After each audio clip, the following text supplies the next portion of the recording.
मैं आपको बताना चाहता हूं कि बहुत सी दफे हम यहाँ पर अपनी गवाही देते हैं, तो उस गवाही में हम हमेशा ये कहते हैं कि शैतान ने मेरे साथ ये किया, शैतान ने मेरे साथ ऐसा किया। आप जानते हैं शैतान कौन है और कहां से आया? शैतान ये छोटे मोटे काम नहीं करता। शैतान वो है लूसीफर, जो परमेश्वर के राज्य में सारे फरिश्तों के ऊपर वो महान था, वो सबके ऊपर हेड था, और उसके पंखों से आवाज निकलती थी हर तरह के बाजों की। लेकिन उसने कहा कि मैं अपने सिंहासन को परमेश्वर से भी ऊंचा करूंगा। उसने परमेश्वर के विरुद्ध बगावत की और वो पृथ्वी पर गिरा दिया गया। तो ये विषय बहुत लंबा है, लेकिन हम ध्यान रखें कि शैतान ऐसे छोटे मोटे काम नहीं करता, वो बहुत बड़े बड़े काम करता है। वो काम करता है हमें परमेश्वर से अलग करने के लिए। वो ऐसे काम करता है हमारे जीवन को, जब हम परमेश्वर में चलते हैं वो हमारे जीवन को हलाक करने के लिए काम करता है। जब हम चर्च में आते हैं उसके दूत बाहर खड़े रहते हैं, और उसके दूत कौन है? वो फरिश्ते जो उसकी ओर आसमान में हो गए थे, उनको भी परमेश्वर ने गिराया और उसको भी गिराया। ये गिराए हुए दूत हैं जो हमारे जीवन में काम करते हैं। शैतान कभी हमारे जीवन में काम करने के लिए नहीं आता, वो हमें परमेश्वर से दूर करता है। हमारे जीवन में अगर पाप है तो पाप के कारण ऐसी बीमारी भेजता है कि हम उसमें से उठ नहीं पाते हैं और हम परमेश्वर को भला बुरा कहते हैं। तो आज हमारा ये विषय नहीं है, लेकिन जब कभी होगा तो हम जरूर इस पर चर्चा करेंगे। आज मैं उन सब से कहना चाहता हूं जो आज रो रहे हैं, जो आज दुखी हैं, परेशान हैं। परमेश्वर का वचन कहता है कि मैं तुम्हारे शोक को, तुम्हारे रोने को आनंद में बदल दूंगा। आज हमारा यही विषय है। सो आइए हम निकालें यूहन्ना रचित सुसमाचार उसका 16वां अध्याय और उसके 20वें पद से केवल एक पद पढ़ेंगे, 20वां पद। मैं तुमसे सच सच कहता हूँ कि तुम रोओगे और विलाप करोगे, परंतु संसार आनंद करेगा। तुम्हें शोक होगा, परंतु तुम्हारा शोक आनंद में बदल जाएगा। बस मैं तुमसे सच सच कहता हूं कि तुम रोगे और विलाप करोगे, दुख करोगे, परंतु संसार आनंद करेगा। तुम्हें शोक होगा, यानी तुम दुखी होगे, परंतु तुम्हारा शोक आनंद में बदल जाएगा।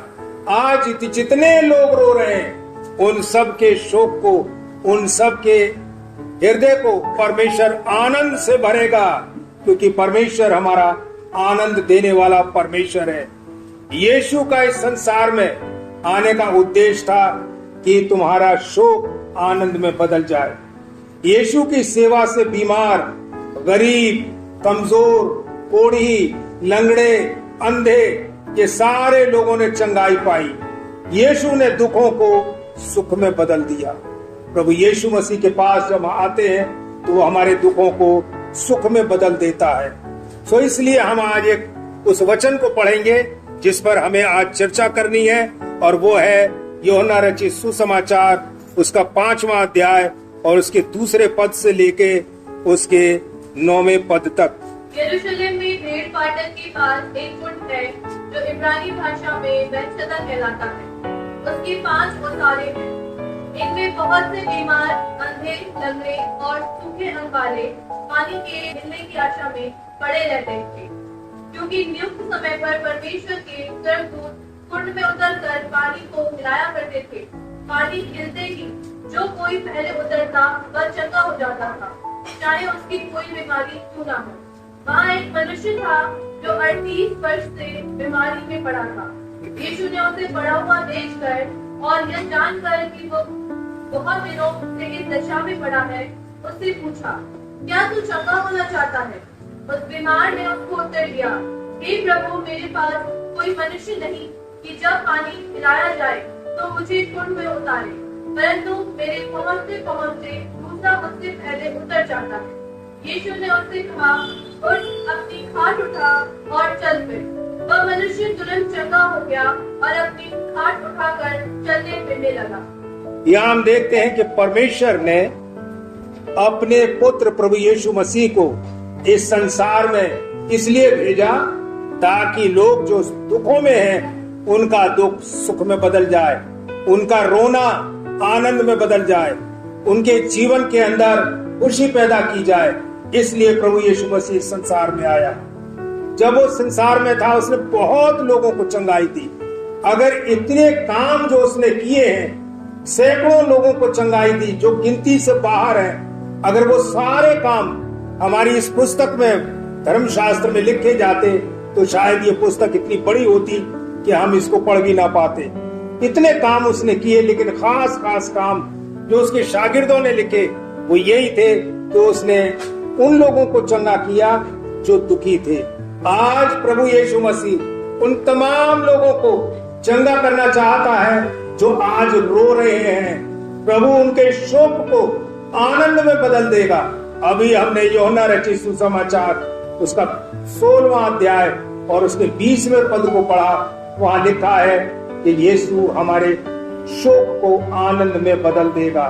तुम रोगे, शोक करोगे, लेकिन सब कुछ आनंद में बदल जाएगा। हम यहाँ पर देखते हैं प्रभु यीशु मसीह जब यरूशलेम के बैतसदा नगर में आए और वहां एक कुंड था और उस कुंड में बीमार लोग उसके चारों तरफ पड़े रहते थे। या दूसरे पद से हमने पढ़ा था, इसमें बहुत सारे बीमार, अंधे, लंगड़े, सूखे अन्न वाले, जिनके अंग सूख गए थे, वो पड़े रहते थे, क्योंकि नियुक्त समय पर परमेश्वर के दूत, वहां एक कुंड था और उसका पानी जो है स्वर्गदूत आकर उसे हिलाता था। उसका कोई निश्चित समय नहीं था कि कौन से दिन हिलाया जाएगा। वो इस खोज में रहते थे कि कब ये पानी हिलाया जाए। और वहां जो बीमार पड़े थे चारों तरफ, वो सब इस इंतजार में थे कि हम इसमें पहले उतरेंगे। जो पहले उतरता था केवल वही चंगा होता था, उसके बाद उतरने वाला कोई व्यक्ति चंगा नहीं होता था। वहां पर प्रभु यीशु मसीह उस कुंड के पास जाते हैं और वो खोजते खोजते एक ऐसे बीमार के पास पहुंचते हैं जो 38 वर्ष से बीमार था, जो 38 साल से बीमार था। और हम जानते हैं कि उस बीमार ने बहुत सारा इलाज कराया होगा, बहुत सारे वैद्यों के पास गया होगा। उस समय तो केवल वैद्य लोग थे और वही इलाज करते थे। और बहुत से वैद्यों के पास जब वो गया होगा तो उसका बहुत सारा पैसा भी खर्च हुआ होगा, लेकिन उसको चंगाई नहीं मिली। हमारे जीवन में भी बहुत सी मर्तबा ऐसा होता है कि हमें बीमारी से चंगाई नहीं मिलती है। हम बीमार रहते हैं हमेशा और ठीक नहीं होते हैं। कोई ना कोई बीमारी हमारे जीवन में लगी रहती है, हम दुखी और परेशान हो जाते हैं। तब प्रभु यीशु मसीह उन लोगों से कहते हैं कि मैं तुम्हारे दुख को, तुम्हारे शोक को आनंद में बदल दूंगा। जो आज रो रहे हैं, वचन में लिखा है, जो आज पीट रहे हैं, मैं उनके शोकों को आनंद में बदलूंगा। प्रभु हमारे तमाम दुखों को आनंद में बदलना चाहता है। और यहाँ पर जब हम देखते हैं कि प्रभु यीशु मसीह उस 38 साल के बीमार के पास जब आते हैं, वहां पर उसे खोजते खोजते पहुंचते हैं, उस बीमार से वो बात करते हैं। और ये बीमार जो था, जब इसने बहुत सारा इलाज करा लिया, सब कुछ कर लिया, जब नहीं ठीक हुआ, तब वो कुंड के पास आकर अपना जीवन सुधारना चाहता था कि मेरी बीमारी मेरे जीवन से निकल जाए। और वो वहां पर आकर अपनी चारपाई पर पड़ा हुआ था। 38 साल से जो व्यक्ति बीमार हो, उसकी कंडीशन कैसी होगी, उसकी हालत कैसी होगी? वो इतना कमजोर होगा कि वो चल भी नहीं सकता होगा। और इसीलिए वो व्यक्ति पानी में नहीं उतर पाता था। जैसे ही स्वर्गदूत पानी हिलाते थे, वो उठता था, तब तक उससे पहले दूसरा चला जाता था। और फिर यीशु मसीह आते हैं और उससे पूछते हैं, क्या तू चंगा होना चाहता है? उस बीमार से उस बीमार ने उसको उत्तर दिया, हे प्रभु, मेरे पास कोई मनुष्य नहीं है कि जब पानी हिलाया जाए तो मुझे कुंड में उतारे, परंतु मेरे पहुंचते पहुंचते दूसरा मुझसे पहले उतर जाता है। ये कहानी उसने, प्रभु यीशु मसीह ने उससे पूछा, क्या तू चंगा होना चाहता है? उसने ये नहीं कहा कि मैं चंगा होना चाहता हूं। उसने अपनी पूरी कहानी प्रभु यीशु मसीह के सामने रखी कि मैं तो उतरना चाहता हूं, कोई व्यक्ति नहीं है जो मुझे उतारे कुंड में, मेरे पहुंचने से पहले दूसरा व्यक्ति उसमें उतर जाता है। प्रभु यीशु मसीह ने उस पर तरस खाया और उससे कहा, उठ, अपनी खाट उठा और चल फिर। वह मनुष्य तुरंत चंगा हो गया और अपनी खाट उठाकर चलने फिरने लगा। प्रभु यीशु मसीह ने उससे कहा कि उठ, अपनी खाट उठा और चल फिर। और लिखा हुआ है कि वो चलने फिरने लगा। 38 साल का बीमार, और जिससे कहा जाए उठ जा, अपनी खाट उठा और चल फिर, क्या वो चलेगा? चलेगा वो? 38 साल में शरीर इतना कमजोर हो गया होगा कि वो चलने फिरने के योग भी नहीं होगा। यही तो परमेश्वर हमारे प्रभु यीशु मसीह के पुत्र प्रभु यीशु मसीह में सामर्थ है कि उसके अंदर से, उसकी बोली से, उसके कपड़ों से सामर्थ निकलती है। और उसने कहा कि उठ, अपनी खाट उठा। उसने ये नहीं कहा कि प्रभु मैं तो बहुत कमजोर हूं, मैं तो 38 साल का बीमार हूं, मैं कहां उठ सकता हूं।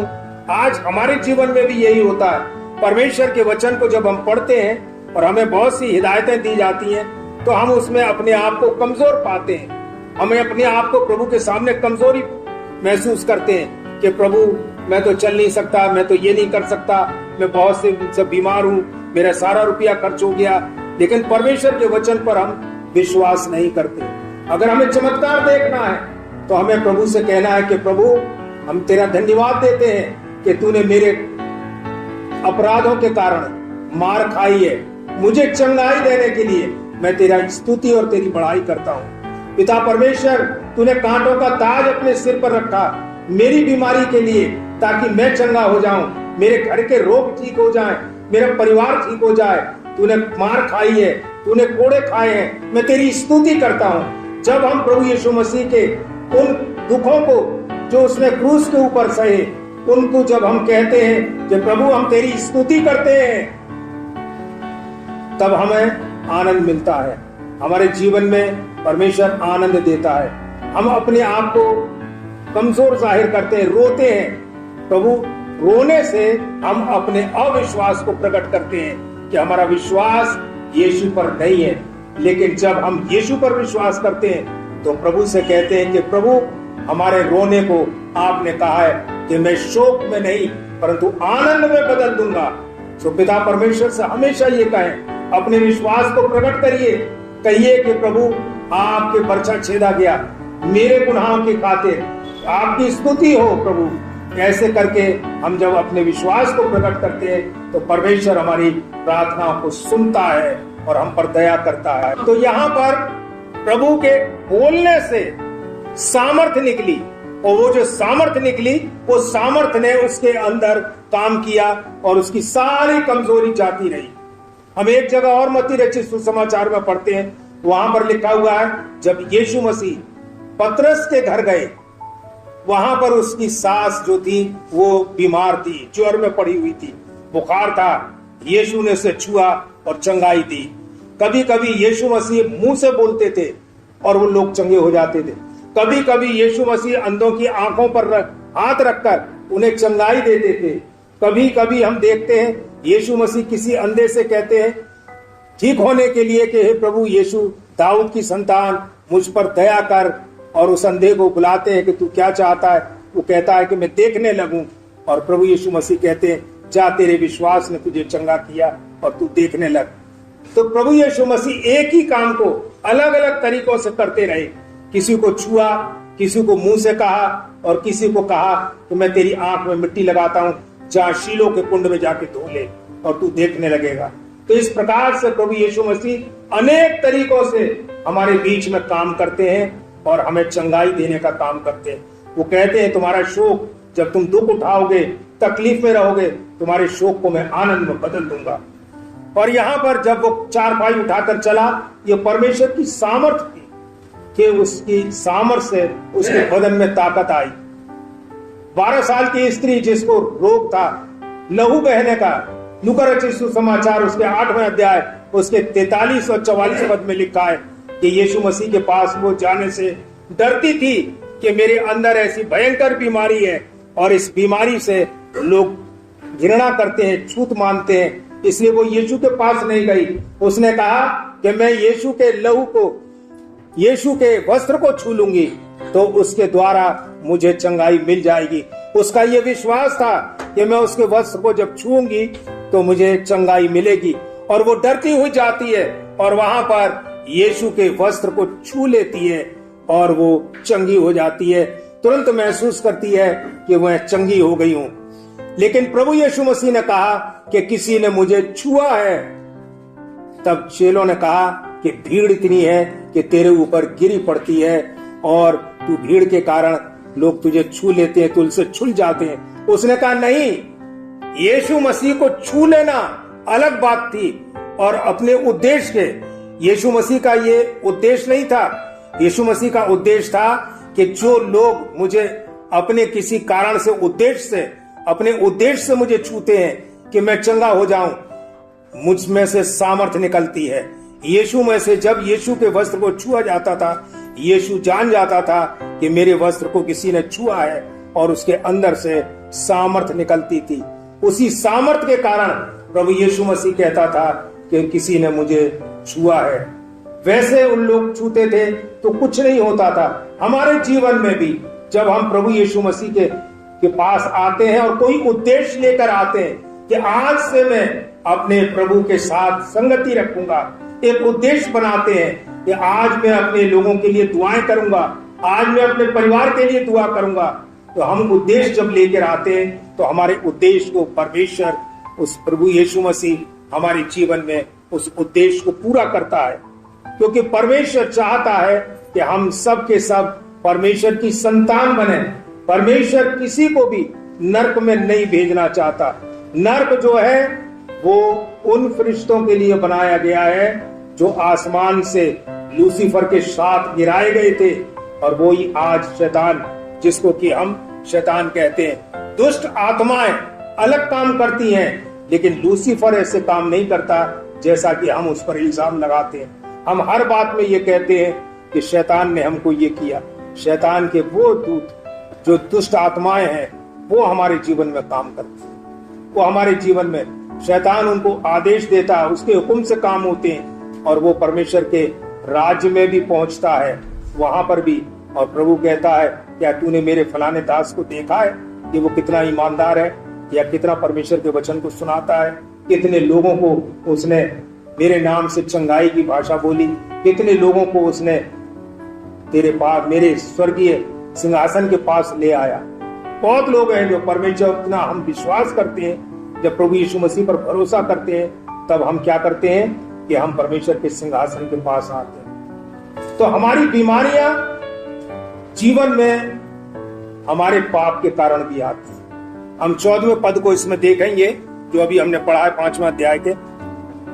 वहां लिखा है, 14वां पद पढ़े 5। इन बातों के बाद वो यीशु को मंदिर में मिला। यीशु ने उससे कहा, देख तू चंगा हो गया है, फिर से पाप मत करना, ऐसा ना हो कि इससे कोई भारी विपत्ति तुझ पर आ पड़े। ऐसा ना हो कि भारी विपत्ति तुझ पर आ पड़े। प्रभु यीशु मसीह को वो मंदिर में मिला। ये कितने आनंद की बात है कि एक व्यक्ति जो चंगा हो गया, जिसे ये नहीं मालूम था किसने मुझे चंगा किया। लोगों ने उससे पूछा था कि तू कैसे चंगा हो गया। उसने कहा कि मैं उस व्यक्ति को नहीं जानता हूं जिसने मुझे चंगाई दी है। यीशु मसीह उसे मंदिर में मिले और यीशु ने उससे कहा कि देख, अब से पाप ना करना, ऐसा ना हो कि कोई भारी बीमारी तेरे जीवन में आए और तू और अधिक बीमार हो जाए। फिर से अब पाप मत करना, ऐसा ना हो कि इससे भी कोई भारी विपत्ति तुझ पर आ पड़े। हमारे जीवन में प्रभु यीशु मसीह का वचन बताता है कि हमारे जीवन के अंदर बीमारी, दुख, तकलीफ पाप के कारण भी आती है।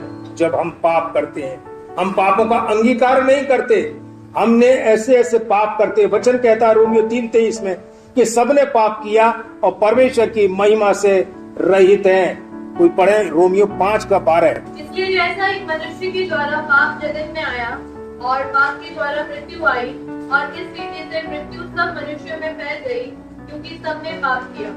हाँ, सबने पाप किया है और मृत्यु सबने फैल गई। सब लोगों में मृत्यु फैल गई है क्योंकि हम सब पापी। वचन कहता है रोमियो 3:23 में कि सबने पाप किया है और परमेश्वर की महिमा से रहित है।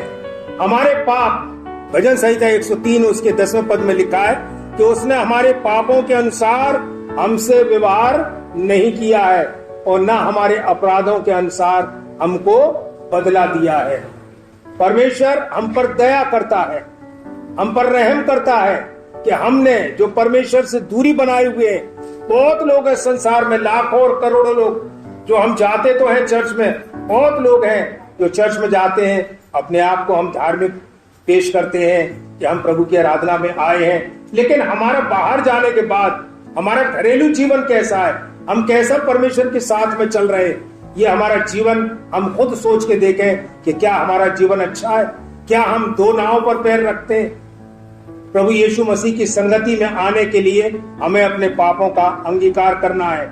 दाऊद राजा, जिसने अपने अपराधों का, अपने पापों का अंगीकार किया, भजन संहिता 32:5, उसने अपने अपराधों का अंगीकार किया। पढ़ लें इसको। जब मैंने अपना पाप तुझ पर प्रकट हाँ, और अपना अधर्म ना छुपाया और कहा मैं यहोवा के सामने अपने अपराधों को मान लूंगा, हाँ, तब तूने मेरे अधर्म और पाप को क्षमा कर दिया। हाँ, जब मैंने अपराधों को तेरे सामने मान लिया और अपने पापों को भी मान लिया और मैंने कहा यहोवा से कि मैं तेरे सामने ये सब मान लेता हूं, तब तूने मेरे अधर्म और पाप को क्षमा कर दिया। हमें मानना है कि हम पापी हैं, हमारे अंदर गलतियां हैं, हम अपराध करते हैं। पहला यूहन्ना की पत्री उसका पहला अध्याय उसका 9 और 10 पद को पढ़ें।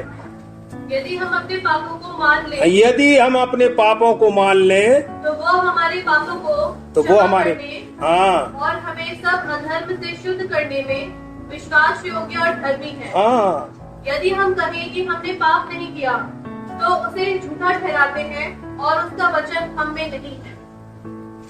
प्रभु का वचन कहता है कि यदि हम कहें कि हमने पाप नहीं किया तो हम उसे झूठा ठहराते हैं और उसका वचन हम में नहीं है।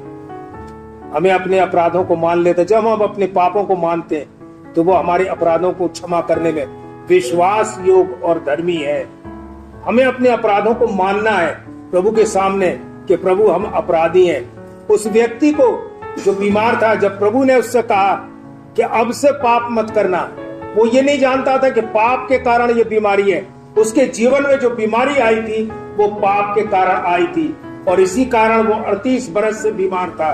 लेकिन प्रभु ने उसे याद कराया कि अब से पाप मत करना, नहीं तो इससे भारी रोग तेरे ऊपर आ सकता है। हमारे जीवन में हम पाप को और प्रभु यीशु मसीह को दोनों को संग लेकर चलते हैं। हम प्रभु यीशु मसीह को और अन्य देवी देवताओं को भी हम संग लेके चलते हैं, उनकी स्तुति और बड़ाई करते हैं। हमारे जीवन में कभी चमत्कार नहीं होंगे। अगर चमत्कार चाहते हैं तो हमारा परमेश्वर जिसकी हम आराधना करते हैं, जो संसार में जीवित परमेश्वर है, उद्धार करने वाला परमेश्वर है, जो दोबारा आने वाला है, और उन तमाम लोगों को जो इस संसार में हैं, जिन्होंने उस पर विश्वास किया और अपना अनुग्रह परमेश्वर ने उनके ऊपर उंडेला, वो सब स्वर्ग में जाएंगे।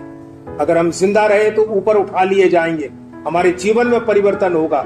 हमारा प्रभु यीशु मसीह आने वाला है। सारे हालात, सारी समस्याएं जो संसार में हो रही हैं, वो इस बात को जाहिर करती हैं कि यीशु आने वाला है। तो हमारे जीवन में प्रभु चाहता है कि हम अपने अपराधों को मान लें, ताकि हमारे अपराध जो हमने किए हैं वो क्षमा किए जाएं।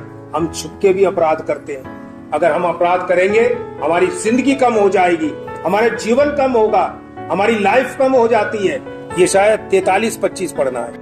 मैं वही हूँ जो अपने नाम के निमित्त तेरे अपराधों को मिटा देता हूँ और तेरे पापों को स्मरण ना करूँगा। हाँ, परमेश्वर इतना दयालु, इतना कृपालु है कि ये मैं कहता है कि मैं वही हूँ, वही परमेश्वर हूँ जो तेरे अपराधों को और तेरे पापों को मिटा देता हूँ और तेरे पापों को फिर स्मरण नहीं करूंगा। हमारी जीवन में जब हम अपने पापों को मान लेते हैं तो हमें अपने पापों को स्मरण नहीं करना है, क्योंकि प्रभु यीशु मसीह कहता है कि मैं तेरे पापों को फिर स्मरण नहीं करूंगा। वो हमारे अपराधों को अपनी पीठ के पीछे फेंक देता है। प्रभु चाहता है, प्रभु कहता है उन लोगों से जिन्होंने अपने अपराधों को मान लिया है, हमें हर एक अपराध यीशु के सामने जो हमने किए सब उसके सामने रखें, उसी दिन हमारे जीवन में परिवर्तन होगा। यशायाह नबी की पुस्तक 44:22। मैंने तेरे अपराधों को काली घटा के समान और तेरे पापों को बादल के समान मिटा दिया है। मेरी ओर फिर लौट आ, क्योंकि मैंने तुझे छुड़ा लिया है। मैंने तेरे अपराधों को काली घटा के समान और तेरे पापों को बादल के समान मिटा दिया है। बिल्कुल एकदम आकाश जैसे नीला हो जाता है, घटाएं भी चली जाती हैं और बादल भी सफेद होते हट जाते हैं। इस प्रकार से मैं तुझे शुद्ध करूंगा। यह प्रभु यीशु मसीह का वायदा है कि मैं तेरे अपराधों को ऐसे शुद्ध कर दूंगा, सारे अपराध मिटा दूंगा और तुझे पवित्र करूंगा। तो हम पवित्र होना चाह रहे हैं। हमारे जीवन में परमेश्वर चाहता है कि हम पवित्र हो जाएं, हमारा जीवन पवित्रता में हो, परमेश्वर के साथ हमारी संगति हो, ताकि हम परमेश्वर से बहुत कुछ मांगने के योग बने। क्योंकि परमेश्वर हमें जीवन देता है और हमारी कमी घटी में हमारी सहायता करता है। हमारे रोने को वो, हमारे पीटने को, हमारे शोक को वो आनंद में बदल देता है। तो परमेश्वर का धन्यवाद हो कि परमेश्वर हम सब की आयु को बढ़ाए और हमें जीवन दे।